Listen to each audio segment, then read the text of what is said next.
Bismillahirrahmanirrahim. Assalamualaikum warahmatullahi wabarakatuh. Alhamdulillah wassalatu wassalamu ala rasulillah Sayyidina wa maulana Muhammad ibni Abdillah wa ala alihi wa sahbihi wa man da'a bida'watihi wa istanna bisunnatihi ila yaumi liqa'i rabbih.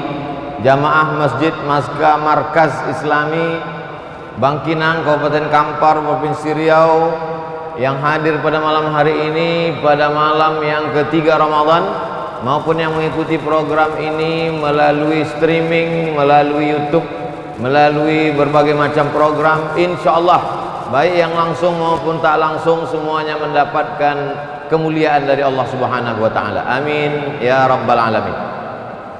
Man qama Ramadan, siapa yang menghidupkan malam Ramadan imanan wahtisaban, hanya karena iman kepada Allah dan hanya karena mengharapkan balasan dari Allah bukan yang lain, ghufira lahu ma taqaddama min dzambih, maka diampunkan dosa-dosanya yang lalu.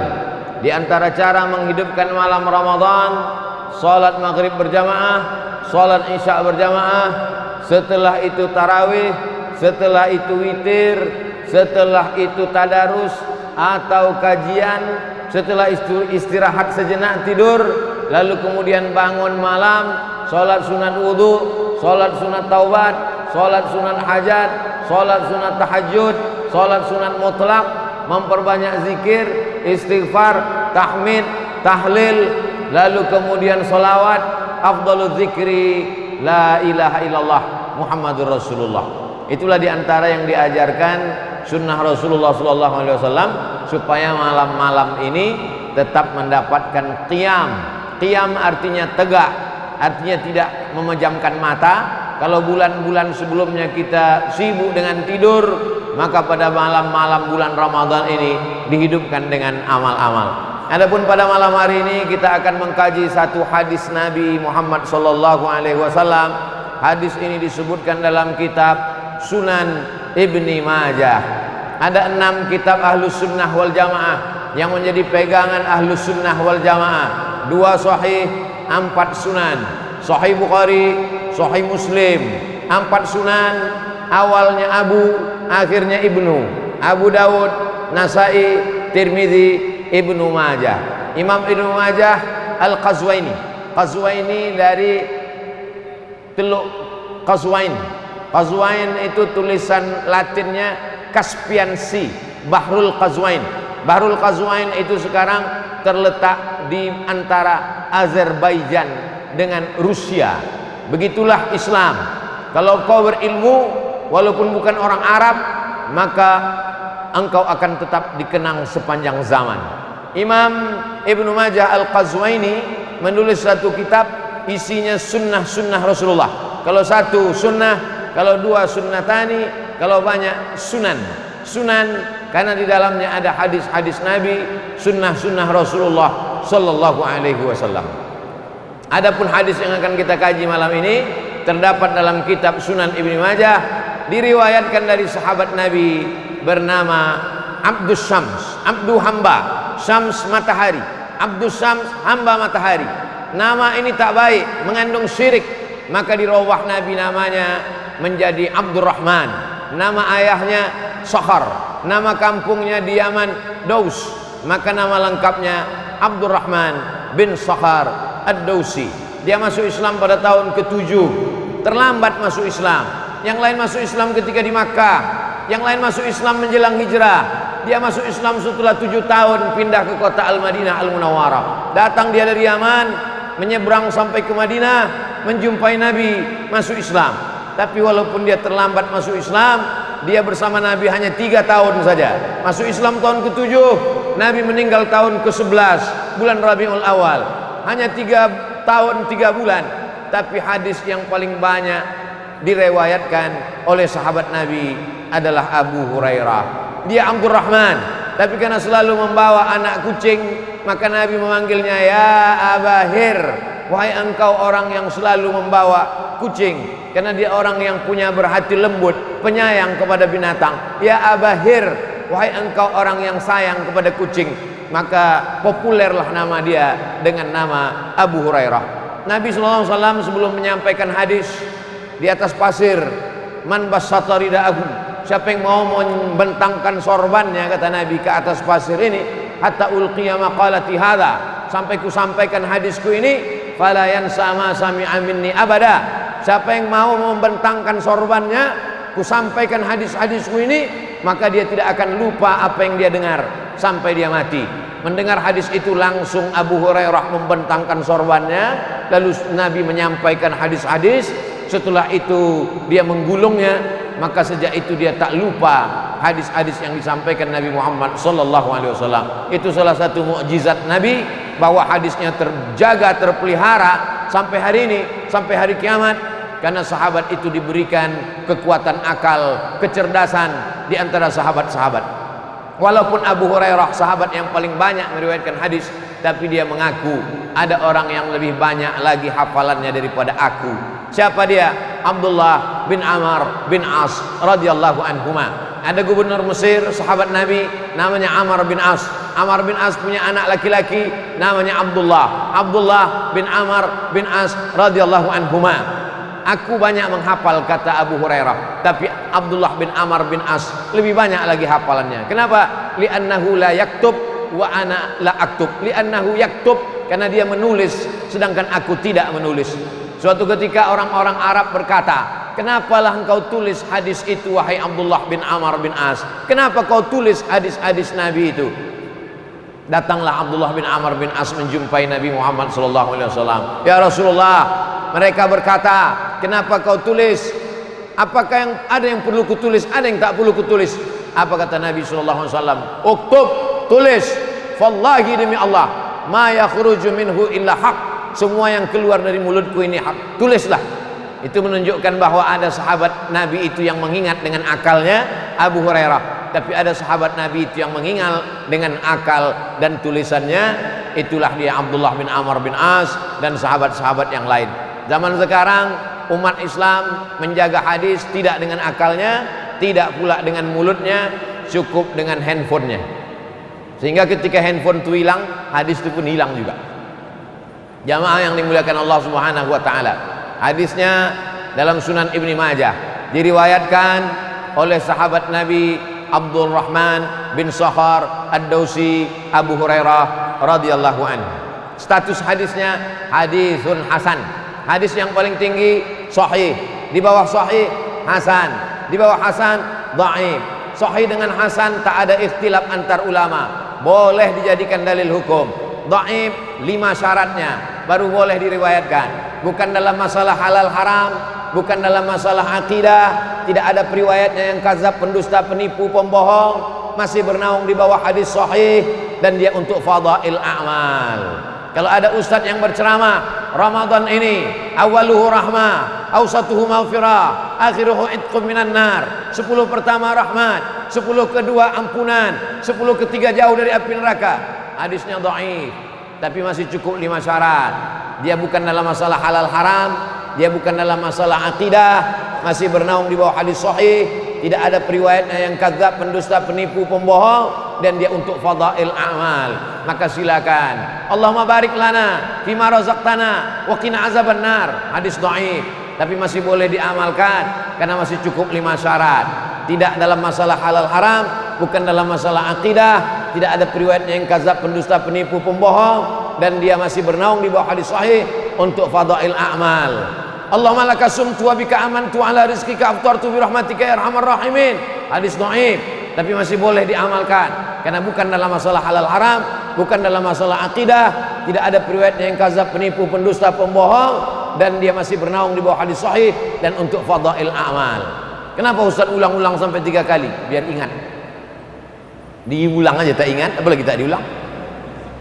Adapun hadis yang akan kita kaji malam ini adalah inna mimma yalhaqul mu'min min amalihi wa hasanatihi ba'da mautihi. Di antara amal yang tetap menyertai seorang mukmin walaupun dia sudah mati, dicabut malaikat maut nyawanya, masuk dia ke liang lahat, dimakan cacing tanah, tapi amalnya tetap mengalir. Dalam hadis ini ada 7 yang tetap mengalir.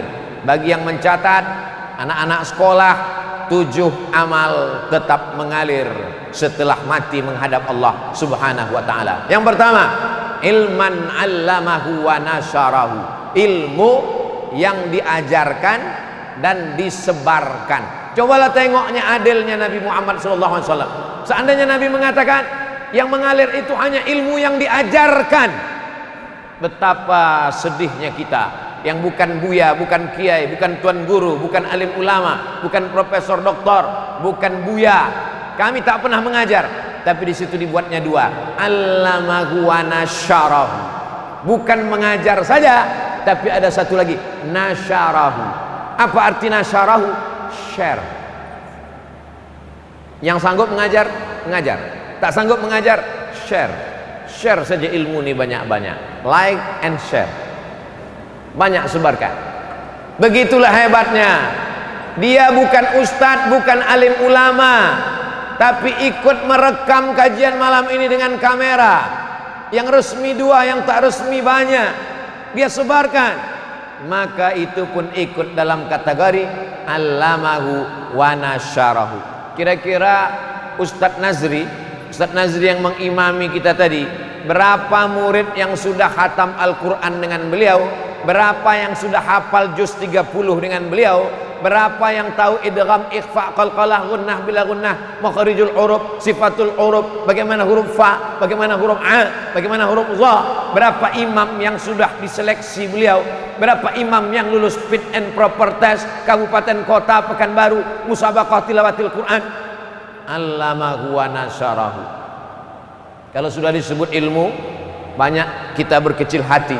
Kami ini hanya ibu rumah tangga Pak Ustadz, kami ini hanya emak-emak Pak Ustadz. Apa yang bisa kami ajarkan Pak Ustadz? Suatu ketika saya sedang di sekolah SD saya dekat masjid. Pas azan zuhur, hayya 'alas shalah, kata muazin. Guru bertanya, apa jawab hayya 'alas shalah? Tak ada satupun di kelas yang bisa menjawab. Apa jawab kalau muazin hayya 'alas shalah? Saya angkat tangan. Saya ibu, nah bersoman, apa jawabnya? La haula wala quwata illa billah. Siapa yang ngajar kamu? Emak di dapur sambil mengacau gulai. Yang mak ni kecil-kecil mengacau gulai, kita jalan main-main bawa pisau motong-motong, kentang motong-motong. Nanti kalau dengar la hayya 'alas shalah, hayya 'alal falah, sambut la haula wala quwata illa billah. Betapa ibu. Hari ini setiap saya mengajar la haula wala quwata illa billah, kalau kamu mendengar azan, sambutlah seperti yang diucapkan muazzin. Allahu Akbar sama, asyhadu alla ilaha illallah sama, asyhadu anna Muhammadar Rasulullah sama. Tapi ketika sampai hayya 'alas shalah, hayya 'alal falah, la haula wala quwata illa billah, ditutup dengan doa wasilah. Allahumma rabb hadhihi da'wati tammati wa salatil qa'imah ati sayyidina Muhammadan al-wasilata wal fadilah wasyarafa wad darajatal 'aliyata ar-rafi'ah wa ma'afullahu maqama mahmudan alladhi wa'ata innaka la tukhliful mi'ad. Ibu bukan guru, ibu bukan dosen, ibu bukan ulama, ibu bukan ustazah, tapi anak ibu mengajarkan itu, mengajarkan ke istrinya, diajarkannya ke cucu menantunya, diajarkannya ke tetangga, ke sahabatnya, menjadi ilmu yang mengalir. Oleh sebab itu jangan berkecil hati, walaupun kita bukan ulama. Bapak hanya seorang kepala rumah tangga, pulang dari memanen sawit, diajaknya anaknya sholat sambil berwudu, diajarkannya, nah mencuci tangan tuh begini, mana tahu ada sisi-sisi ikan, mana tahu ada bekas-bekas sawit, mana tahu ada bekas-bekas minyak, dicuci begini. Kalau membasuh, kalau mengusap telinga tuh, yang ini ke dalam telinga, yang ini ke daun telinga, yang ini ke dalam, yang ini keluar. Kalau berwudu, tengok siku mesti kena, tengok siku, celah tangan mesti digosok, jangan sampai tak kena air. Sepele, tapi satu hari berapa kali dia berwudu? Wudu subuh, wudu duha, wudu zuhur, wudu asar, wudu maghrib, wudu isya, wudu tahajud, mengalir pahalanya. La tahqiranna minal ma'rufi syai'a. Jangan pernah kau sepelekan walaupun amal kau kecil. Jangan bandingkan amal kita dengan Dr. Mawardi Muhammad Saleh. Jauh, tak bisa. Dia 13 tahun di Madinah, mengigaunya pun bahasa Arab. Capek kita kalau mau ikut itu. Mau berapa kitab usul fikih mau kita kaji, payah. yang ringan-ringan saja, yang simple-simple saja, yang sepele-sepele saja. Wailun lil aqab, celaka tumit. Tumit ini celaka. Kenapa tumit celaka? Karena tumit tak kena air. Ketika berwudu, keran air dihidupkan, kena ujung, tumit tak kena. Diajarkan, tumit mesti kena. Celah-celah kaki masukkan kelingking, mesti kena. Sepele, remeh-temeh. Tapi berapa banyak orang tak sah sholatnya hanya gara-gara tidak sempurna wudunya. Bapak mengajarkan anak kencing jongkok, kakinya ditekuk, supaya apa? Supaya kantong air seni, air kencingnya kempis, habis keluar semua, menetes, setetes dua tetes, batal wudunya, batal sholatnya. Sepele, remeh-temeh. Tapi dia menjadi amal jariah. Maka yang pertama yang bisa menyertai kita walaupun sudah mati, ilman allamahu wa nasyarahu. Yang kedua, waladan salihan tarakahu, anak yang soleh. Anak soleh. Kenapa anak nomor dua? Karena banyak orang tak punya anak, berkecil hati, dihibur Allah Ta'ala. Kau boleh tak punya anak, tapi kau punya ilmu. Kau boleh tak punya anak, tapi kau punya buku. Kau boleh tak punya anak, tapi kau punya kitab. Maka ada ulama namanya Syekh Abdul Fattah Abu Ghuddah, menulis kitab Al-Ulama Al-Uzzab Alladzina Atharul Ilma Ala Zawaj. Ulama-ulama yang seumur hidupnya tak menikah karena lebih mengutamakan ilmu daripada menikah. Di antaranya Imam Nawawi. Sekarang orang kalau membaca kitab Al-Azkar, Imam Nawawi. Riyadhus Shalihin, Imam Nawawi.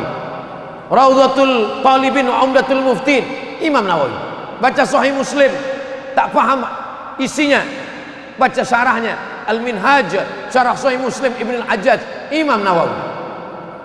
Membaca kitab fikih dari sejak masa Imam Syafi'i tahun 204, Imam Syafi'i abad ketiga, abad keempat, abad kelima, abad keenam, abad ketujuh, 500 tahun mazhab Syafi'i berkembang macam-macam. Datang seorang ulama, direvisinya mazhab Syafi'i. Pendapat yang dhaif dia buang, pendapat yang bagus dia ambil. Maka ditahzibnya mazhab Syafi'i, ditulisnya kitab Al-Majmu' Syarah Al-Muhadzab yang ditulis oleh Imam Nawawi, meninggal tahun 676. Jarak dia dengan Imam Syafi'i 204 ke 676, 204, 3, 4, 5, 6, hampir 500 tahun jarak dari Imam Syafi'i kepada Imam Nawawi. Imam Nawawi tak punya anak, tapi sampai hari ini nama Nawawi tetap disebut orang di berbagai negeri, dari mulai Mesir. Jangan berkecil hati tak punya anak. Ini berapa banyak orang meneteskan air mata mengadu, "Buya, saya tak punya anak." Kenapa tak punya anak? Belum nikah. Nah, nikahlah. Ilman 'allamahu wa nasyarahu. Yang kedua, waladan salihan tarakahu. Begitu hebatnya Nabi SAW. Anda yang pertama tadi langsung Nabi katakan anak yang soleh, orang langsung down, orang langsung jatuh. Nabi hibur, ilmu dulu. Karena ilmu semua orang bisa berilmu, tapi anak tak semua orang bisa punya anak. Maka yang sudah punya anak alhamdulillah, yang belum punya anak al-kasbu wal ikhtiar. Ikhtiar, makan kurma muda, makan jus toge, makan pokat, makan semangka, makan kacang tanah, kacang hijau, kacang merah, kacang segala kacang dimakan. Tak ada yang sulit bagi Allah. Innama amruhu idza arada syai'an ayyakula lahu kun fayakun. Semua orang mengatakan istrinya sudah mandul, tak akan mungkin punya anak. Diponis orang sekampung mengatakan mandul, tak akan mungkin punya anak. Apa yang terjadi? Umur 99 tahun, Ibrahim alaihissalam mengandung istrinya Hajar. Hajar mengandung, melahirkan anak Ismail. Umurnya 86 tahun. 86 tambah 13 tahun umur Nabi Ismail. Lahirlah Ishak dari istri tua yang sudah diponis tak akan mungkin punya anak, bisa punya anak. Oleh sebab itu jangan pernah berkecil hati. Allah Ta'ala punya kuasa. Kalau sudah tua tak juga punya anak, husnuzan sama Allah. Mungkin kalau kau punya anak, anak itu pula menyebabkan kau masuk neraka karena dia sabu-sabu, narkoba, LGBT, perbuatan virus HIV/AIDS, melakukan perbuatan umat Nabi Lut, macam-macam. Husnuzan kepada Allah. Ada yang lebih tinggi makomnya daripada sholat tarawih, ada yang lebih hebat daripada sholat tahajud. ada yang lebih hebat daripada jihad fisabilillah. Apa dia? Ridho, menerima ketetapan Allah Subhanahu wa taala. Nikah sudah, makan obat sudah, pijat refleksi sudah, totok segala totok sudah, berbagai macam usaha sudah, tak juga menghasilkan. Berarti Allah ingin menempatkan engkau lebih hebat dari punya anak soleh. Apa dia? Ridho, menerima ketetapan Allah Subhanahu wa taala. Man lam yarda bi qada'i, siapa yang tak ridho menerima takdirku, walam yasbir bi bala'i, siapa yang tak sabar menerima ujianku, falyatlub rabban siwaya, carilah Tuhan selain aku. Mau kemana kita mencari Tuhan selain Allah Subhanahu wa taala? La ilaha illallah, la ma'budu bihaqqin illallah. Tak ada yang berhak sebenar-benar disembah kecuali Allah Subhanahu wa taala. Jadi yang punya anak, didiklah anak dari mulai TK Quran, SD Quran, PAUD Quran, SMP Quran, SMA Quran, SMK Quran. Adapun kuliahnya terserah dia mau jadi apapun, yang penting waladan salihan tarakahu, meninggalkan anak-anak yang soleh. Apa kata B.J. Habibie, Bahruddin Yusuf Habibie, orang yang IQ-nya lebih tinggi daripada Einstein, yang hebat, lebih tinggi lagi B.J. Habibie. Tapi di akhir hayatnya apa kata dia? Kalau bolehlah aku kembali muda, kalau bolehlah waktu itu berlalu, itu bisa mundur lagi, aku akan belajar agama Islam. Dia tetap ahli pesawat, tapi dia belajar agama Islam. Tapi mantan presiden kita B.J. Habibie itu hebat.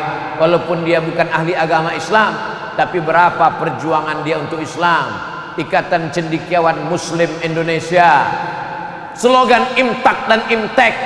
Imtak iman dan takwa, Iptek ilmu pengetahuan dan teknologi. Dialah yang menggelorakan otak boleh Jerman, hatinya tetap Makkah, hatinya tetap la ilaha illallah Muhammad Rasulullah sallallahu alaihi wasallam. Ustaz anaknya kuliah di mana? Sains teknologi, jurusan komputer. Muhammad Mustafa A'zami, MM A'zami, mendapat gelar doktor dari Cambridge University, Inggris, membela Islam dari serangan-serangan orientalis. Tapi anaknya tidak jurusan hadis, anaknya bukan jurusan tafsir, anaknya bukan jurusan usul fikih, anaknya belajar komputer di Amerika. Lalu orang pun komen, masa anak profesor ahli hadis belajar di Amerika? Dia memang belajar komputer, tapi yang dia buat apa? Dia menjadi seorang programmer. Dulu orang kalau mau mencari hadis, buka Sahih Bukhari, tak dapat. Buka Sahih Muslim, tak dapat. Buka Sunan Abi Daud, tak dapat. Buka Sunan Nasai, tak dapat. Buka Sunan Tirmidzi, tak dapat. Buka Sunan Ibnu Majah, tak dapat. Buka Muwatta Malik, tak juga ada. Buka Sunan Ad-Darimi, tak juga ketemu. Buka Musnad Ahmad bin Hanbal, tak juga ketemu. Tutup kitab, hadis tak dapat, debunya dapat. Tapi begitu programmer membuat program Alfiyah 1000 kitab dalam satu CD, satu flash disk, awal dulu dalam bentuk CD Alfiyah, lalu kemudian berkembang menjadi Syamilah, awalnya 3 giga, melompat menjadi 20 giga, menjadi macam-macam sampai tera. Akhirnya orang sekarang tinggal klik, ketemu hadis, copy paste. Berapa anak-anak muda kita yang bukan jurusan tafsir, bukan jurusan hadis, tapi waladan sholihan, dia tetap soleh. Pakaiannya memang bukan pakaian ustaz, dia tidak pakai jubah, dia tidak pakai koko, bajunya biasa saja, tapi isi di dalamnya komputer yang untuk memudahkan umat Islam belajar agama Islam. Sekarang orang kalau mau baca Quran tebal sekali. Quran isinya Quran, tajwid, tafsir, asbabun nuzul. Quran, tajwid, tafsir, asbabun nuzul, tebal sekali. Saya menantang anak-anak Kabupaten Kampar, anak-anak muda yang kuliah di UIN, di Fakultas Sains Teknologi. Coba kalian buat Quran digital, cukup dengan satu barcode, satu ayat. Bisa tak kalian buat satu barcode, satu ayat? Ketika Quran ini diklikkan barcode-nya, klik langsung keluar suara Ustadz Nazri. Bismillahirrahmanirrahim. Tak pula bisa mirip. Bisa tak kalian buat? Daripada dia baca tafsir tebal tak tentu arah, cukup dengan satu barcode, diklikkan langsung keluar suara Ustadz Nazri. Kalau kebetulan ayat itu tentang fikih, langsung keluar penjelasan Dr. Mawardi Muhammad Saleh. Kalau kebetulan di situ ceramahnya umum, langsung keluar suara Ustadz Abdul Somad. Saya ada juga situ ya, sampai tadi. Bisa tak kalian buat? Tantangan. Andailah saya dosen sains teknologi itu, saya bebankan setiap mahasiswa-mahasiswa, kamu dalam setahun ini kau cari kemanapun Ustadz Mawardi mengajar, di Masjid An-Nur, di Masjid Ar-Rahman, di Masjid Islamic Center, kau buat program digital terkait dengan ayat-ayat hukum, maka tinggal klik, orang bisa mendengar. Kalau kau bisa buat, insya Allah nilaimu A. Ini cuman masalahnya dosennya pun tak pengajian. Ini yang jadi masalah ini. Oke lah, kita lanjut, nanti banyak dosen marah. Ilmu sudah, anak soleh sudah. Yang ketiga, mushafan warasahu, mewakafkan mushaf. Apa mushaf itu Pak Ustadz? Quran. Orang selalu minta ambilkan Quran, tolong ambilkan Quran, tolong ambilkan Quran. Kalau orang Arab tidak mengatakan ambilkan Quran, khudh mushaf, karena dia mengatakan itu adalah mushaf, lembaran-lembaran Al-Quran yang tersusun, maka disebut dia dengan mushaf. Quran tak ada bentuk jamaknya, kitab, jamaknya kutub, fiha kutubun qayyimah. Tapi Quran tak ada bentuk jamaknya, karena Quran hanya satu. Lalu yang ada itu apa? Itu adalah mushaf, tapi dia tetap la yamassuhu illal mutahharun. Ahlu sunnah wal jamaah, bukan Mu'tazilah. Ahlu sunnah wal jamaah berpegang bahwa memegang mushaf itu pun Hanafi paling tua, Maliki nomor 2, Syafi'i nomor 3, Hambali nomor 4, mesti berwudu. Tapi saya mau menjelaskan bahwa mewakafkan mushaf, alhamdulillah sekarang program-program wakaf mushaf Al-Quran. Berikut ini penyerahan wakaf mushaf Al-Quran sebanyak 1000 eksemplar, disebarkan ke suku Talang, suku Akit, suku Laut, suku Sakai, disebarkan ke desa terpencil. Kami mengantar ke kampung-kampung. Alhamdulillah, luar biasa. Dan Yayasan Tabung Wakaf Umat di Pekanbaru, 16 programnya. Di antara program yang paling banyak diminati orang adalah wakaf Al-Quran. Tapi wakaf Al-Quran ini jangan macam-macam. Ada juga yang mempermain-mainkan wakaf Al-Quran. Akadnya akad wakaf, tapi dia bermain jual beli di sana. Nah, ini mesti hati-hati. Saya wakafkan duit 100.000 untuk beli Al-Quran tunai. Ingat, akadnya akad wakaf. Ternyata harga Quran 35.000. Makin banyak dicetak makin murah. Akad Quran 35.000, akadnya kau katakan wakaf, duitnya kau pakai untuk operasional. Tak betul akadnya, karena kalau wakaf tak boleh hilang. Kalau hilang itu namanya bukan wakaf, itu namanya infak, itu namanya sodakoh. Maka mesti jelas ini akad. Yang membedakan antara jual beli, gadai, pinjam meminjam, letaknya pada akad. Itu maka dalam Islam itu akad fikih itu luar biasa. Jadi nanti kalau ada orang mau program wakaf Al-Quran, silakan wakaf Al-Quran, tapi jelas akadnya.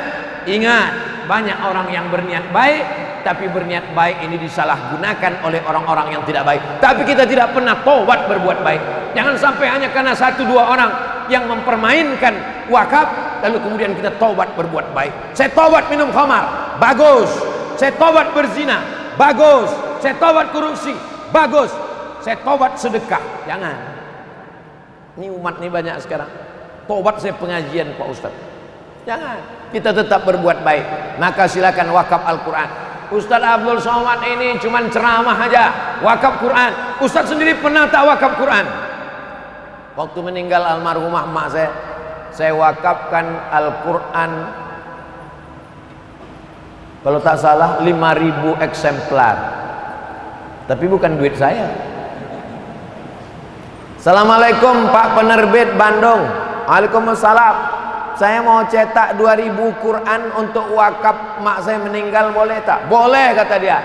Setelah dicetak, tapi kami tak mau terima duitnya Pak Ustadz. Kirimnya 2.000 Al-Quran, kata dia tak usah bayar. Oh, kalau tak usah bayar Pak, tambah lagi 5.000, kata saya. Nah, kalau 5.000 bayar, katanya. Nah, bayar. Maksud saya 2.000 tak bayar, yang 3.000 tuh bayar. supaya kalau masuk surga jangan dia aja. Coba kalau kita tak mau dibayar, pas diminta 2.000 kata dia jangan bayar, mati, kebetulan kuburnya dekat, dia mengalir pahala, kita tidak.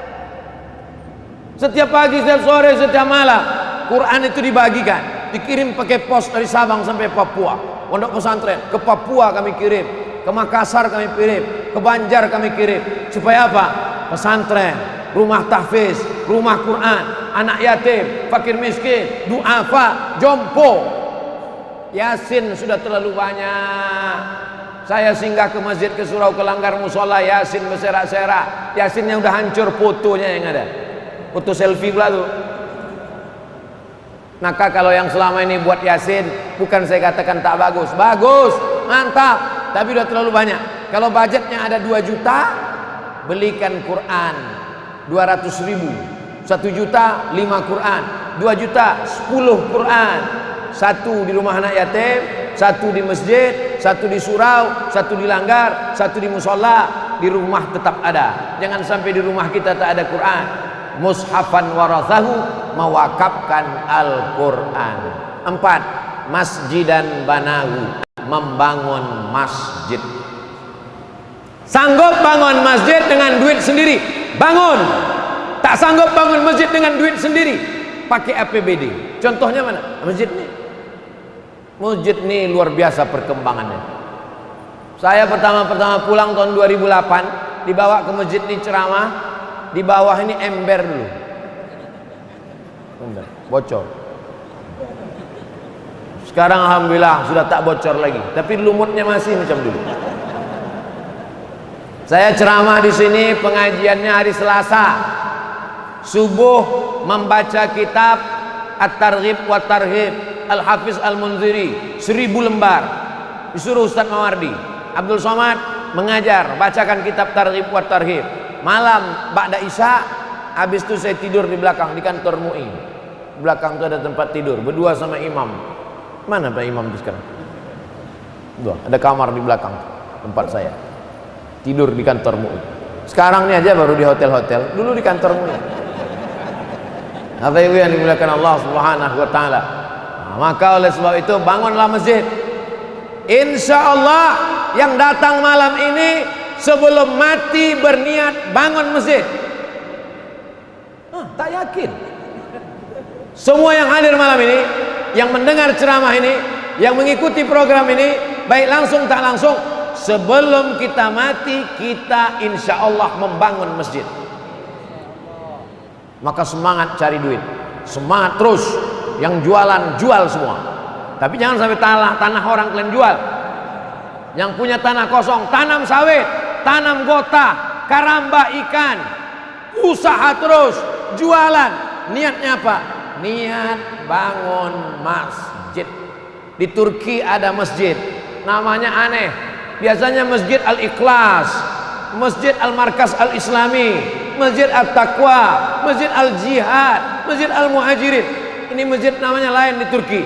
Nama masjidnya daripada makan siang. Nama masjidnya daripada makan siang. Kenapa? Karena dia tidak makan siang tiap hari. Jatah makan siang dia simpan. Jatah makan siang dia simpan sampai akhirnya cukup untuk bangun masjid. Maka dia bangun masjid itu, nama masjidnya daripada makan siang. Bapak rencana buat masjid apa? Nama masjid saya Pak Ustadz DPR. Apa itu? Daripada beli rokok. Kumpul, kumpul, kumpul, kumpul, jadi satu masjid. Kita meletakkan pondasi batu pertama, yang lain akan berdatangan. Semua orang berdatangan, semua berdatangan. Ketika saya pasang video, ini tanah ini harganya 130.000 per meter. Datang nenek-nenek menyerahkan amplop, saya 2 meter Pak Ustadz. Datang datuk-datuk, untuk saya semeter, anak saya semeter, cucu saya semeter, menantu saya semeter. Ini Pak, ini 260.000 dua untuk istri saya. Tapi 1 meter 130, bini ambo duo katanya. Alhamdulillah. True story, kisah nyata. Artinya apa? Masyarakat sangat ingin mengalir pahalanya. Ustaz, bagaimana ini membangun masjid? Masjid punya Allah, bukan punya kita. Wa innal masajida lillah, masjid milik Allah Subhanahu wa taala. Itulah mengapa orang Islam ini semangat cari duit, semangat berusaha. Kenapa? Karena targetnya bukan bangun rumah besar. Rumah besar kau bangun tinggal, mobil mewah tinggal, tapi kalau masjid kau bangun, Masya Allah, tabarakallah. Jadi Pak Ustadz, kalau yang membangun masjid-masjid, anggota dewan bangun masjid pakai duit negara, pejabat, bupati, gubernur, wali kota, presiden membangun masjid pakai duit negara, kalau dia amanah, insya Allah dia dapat pahalanya. Kalau dia korupsi, insya Allah azabnya 2 kali lipat. Tapi yang dimuliakan Allah Subhanahu wa taala, selama kau jadi kepala dinas, selama kau jadi kejari, kejati, berapa masjid kau bangun di kantor? Selama kau jadi pejabat, berapa masjid kau resmikan? Alhamdulillah Pak Ustaz, setiap saya pindah, setiap pindah bangun masjid. Mantap. Ustaz Somad, nanti kita meresmikan musola. Musola? Kalau musola cari ustaz lain aja lah, kata saya. Ini musolanya lain Pak Ustaz. Jalanlah kami dari kota Jambi, jauh pula, udah jauh musola pula. Di mana nih? Menjumpai Kapolsek. Menjumpai Kapolsek. Rupanya Pak Kapolsek membuat masjid dari iuran para polisi, para jamaah, orang yang urusan, orang yang datang. Jadi satu musola di Polsek. Bayangkan dengan kekuasaan bisa kau mendirikan rumah Allah SWT. Kalau kau bisa bangun dengan duitmu, pakai duitmu. Kalau kau bisa bangun dengan tanda tanganmu, pakai tanda tanganmu. Abdul Somad duit tak ada, tanda tangan tak ada, tapi endorse ada. Pakai endorse. Nah itulah, maka jangan heran kalau Instagram saya itu isinya endorse saja. Yang bisa dipakai sekarang Instagram, ya Facebook udah hilang dari udah hilang dari siang tadi, dah hilang. Ini pun Instagram ini nampaknya 2-3 hari ini hilang juga. Tak apa-apa, hilang kita buat yang baru. Bapak Ibu yang dimuliakan Allah Subhanahu wa taala, Bapak Ibu dimanapun berada, ini pembebasan tanah masih perlu sekian sak semen, masih perlu batu kerikil, batu bata. Bagi yang ada kelapangan rezeki, tolong transfer ke nomor berikut ini, mengalir pahalanya. Tentu sedikit banyak, walaupun tak dapat penuh ke atas, penuh ke bawah dapat. Tak mungkin semuanya hanya untuk yang nyumbang. Abdul Somad tak dapat. Mengharapkan sisa-sisa pahala yang diberikan Allah. Yang penting bangun masjid. Saya berniat bangun masjid. Ustaz sendiri udah ada bangun masjid? Insya Allah ada. Tapi taklah semua. Ada 2-3 sak semen, 100 sak semen. Tapi yang dimuliakan Allah Subhanahu wa taala.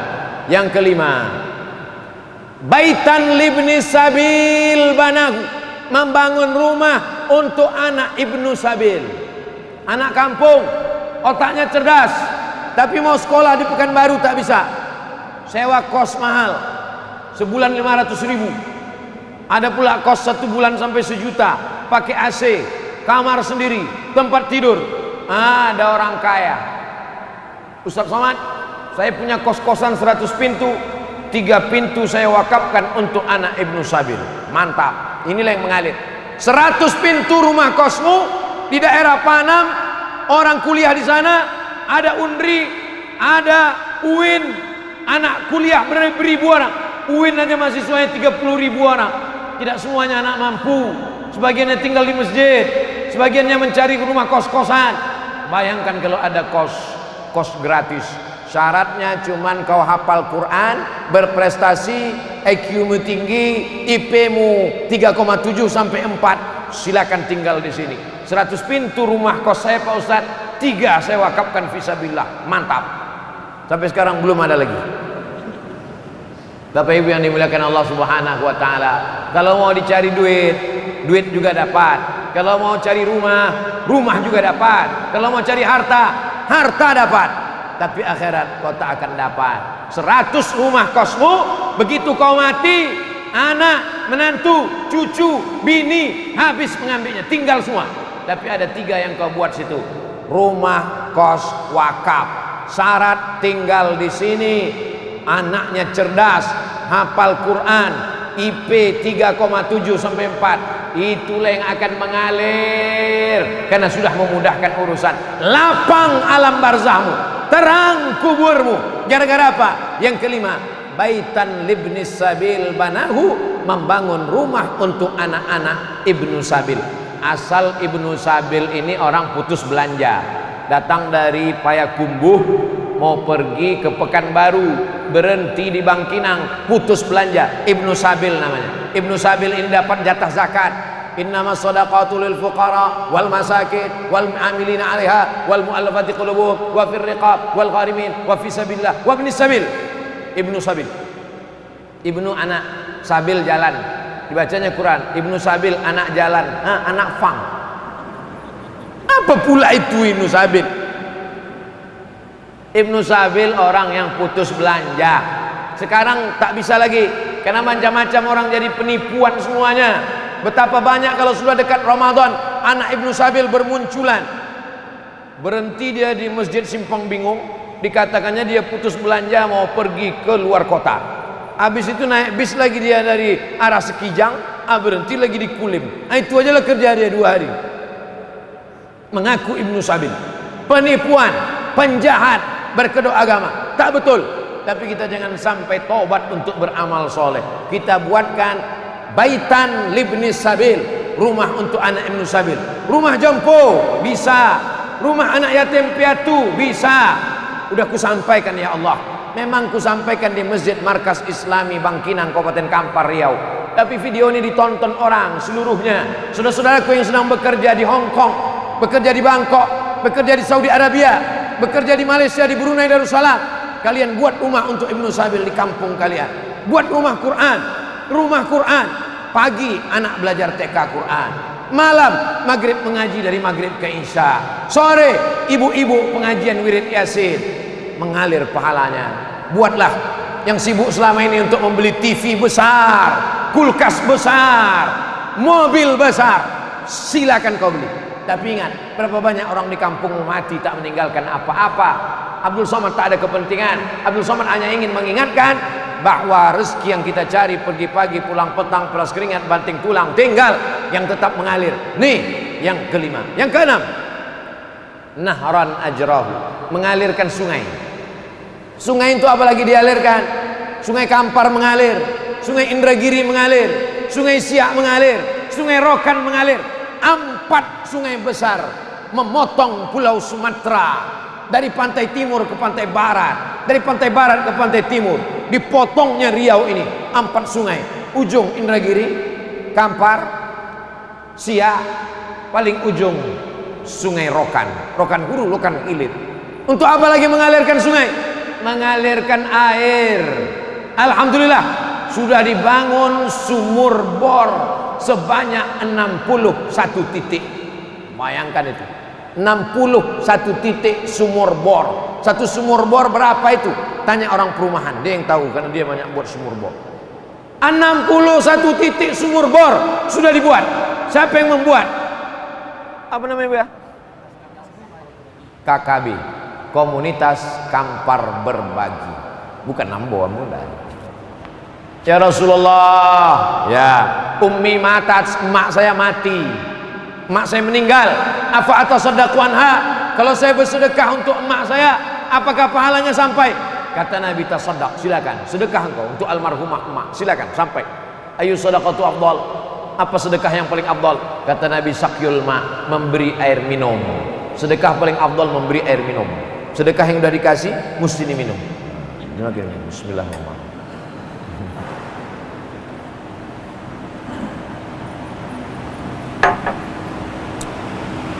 Macam mana nikmatnya lewat ke tenggorokan, begitu juga lah nanti mengalir di alam barzah orang yang bersedekah sumur bor. Sanggup buat sumur bor sendiri? Silakan. Pak, buat sumur bor Dayan Surang. Bapak enggak mau sama yang lain? Enggak, saya mau sendiri masuk surga. Yang tak sanggup buat sumur bor sendiri, gotong royong sama-sama. Berapa harga sumur bor? Sekian ratus ribu. Kumpul sama-sama, buat. Jangan egois. Nanti tak maulah Pak Ustadz kami dikubur bagi-bagi. Oh enggak, jangan pakai logika berpikir dunia. Man yassara an mu'sirin, siapa yang memudahkan urusan orang di dunia, yassarallahu anhu yaumal qiyamah, dimudahkan Allah urusannya pada hari kiamat. Bapak Ibu, masalah air ini tidak pernah masalah. Asal dibuka keran mengalir air, asal dibuka keran mengalir air, asal dibuka keran mengalir air. Coba masuk ke hutan, coba masuk ke hutan. Ustadz Abdul Somad ini bukan Ustadz kota, Ustadz Abdul Somad ini bukan Ustadz metropolitan, Ustadz hutan. Masuk hutan, keluar hutan. Sampai kami di dalam hutan 5 jam naik sepeda masuk ke hutan, tidur di atas musola. Tidur di atas musola kayu, lantainya semen, pecah-pecah, retak-retak. Jam 3 malam, jam 4 malam bangun mau buang air kecil, turun ke bawah, gelap. Sendirian. Tak mungkin kita bangunkan orang, ketahuanlah Ustadz ketakutan. Turun sendiri. Takut hantu Pak Ustadz? Hantu tidak, tapi waktu mau masuk hutan itu tertulis besar-besar, konservasi alam harimau Sumatera. Dinaikkan air dulu ke atas. Mau pakai diesel, berapa minyaknya? Tak bisa. Oleh sebab itu maka sumur bor ini amat sangat berarti buat saudara-saudara kita di gunung, amat berarti saudara-saudara kita di hutan. Maka siapa yang sudah 61 sumur, kita doakan meningkat terus.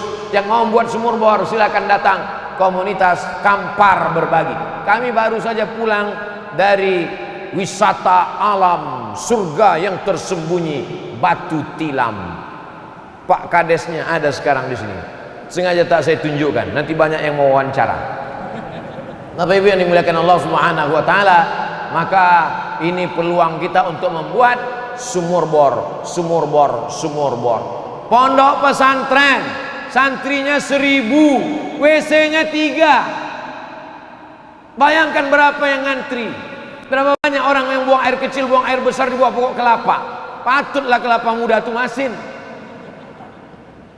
Tapi kalau kita punya duit, datang. Buya, berapa santri awak ini? Ada 1000 uang. Berapa perlu WC? Berapa perlu toilet? Berapa perlu kamar mandi? Berapa perlu sumur bor? Untuk apa? Kami mendata dari komunitas Kampar Berbagi. Jangan lupa transfer ke nomor berikut ini. Lah, tinggal potong aja video kau Buya. Bapak Ibu yang dimuliakan Allah Subhanahu wa taala, yang terakhir yang ketujuh, shadaqatan akhrajaha min malihi. Sedekah yang dia keluarkan dari hartanya, fi sihhatihi, waktu dia masih hidup, wa hayatihi, waktu sehat, waktu hidup, yalhaquhu ba'da mautihi, maka akan mengalir untuk dia setelah mati. 7. Tapi selama ini katanya Pak Ustadz 3 saja. Idza matal insan, kalau manusia mati, in qata'a amaluhu, amalnya putus, illa min salasin, kecuali dari 3. Shadaqatun jariyah, ilmun yuntafa'u bih, waladun salihun yad'u lah. Itu hadis sahih Muslim. Yang 3 itu sahih Muslim. Sedangkan yang kita kaji malam ini dalam Sunan Ibni Majah. Kontradiktifkah dia? Tidak. Kalau ada hadis kontradiktif dengan satu hadis, namanya mukhtaliful hadis. Ulama pertama yang membahas mukhtaliful hadis Imam Muhammad bin Idris Asy-Syafi'i, nama kitabnya Ikhtilaful Hadis. Tidak ada kontradiktif. Anak soleh, ilmu yang bermanfaat, sedekah jariyah, ditambah dengan yang 7 tadi. Bahkan ada sebagiannya disebutkan yang ada dalam 3 hadis ini ada di yang 7, tapi yang ada di yang 7 tak ada di dalam 3 hadis. Intinya, mari kita semangat bekerja, mari semangat cari duit, tapi yang mau dibuat adalah yang 7 ini insya Allah. Itulah kaji kita pada malam hari ini. Lebih kurang 50 menit kita bersama. Mudah-mudahan apa yang kita kaji ini bernilai amal soleh, kita amalkan. Yang muda-muda semakin semangat, yang tua-tua pun lebih semangat, karena yang tua-tua ini mau mati, mau masuk ke liang kubur, mau masuk ke liang lahat. Jangan lagi ganti mobil, jangan lagi ganti rumah. Berpikirlah apa yang akan kita persiapkan menuju alam barzah. Yang muda jangan semangat, yang tua jangan putus asa, yang muda jangan terlalu bersemangat. Tapi hidup ini yang paling penting adalah apa amal soleh yang kita amalkan. Para asatiz, para tuan guru, mohon maaf atas segala kesilapan. Terima kasih segala perhatian. Aku qauli hadza astaghfirullah li wa lakum. Wassalamualaikum warahmatullahi wabarakatuh.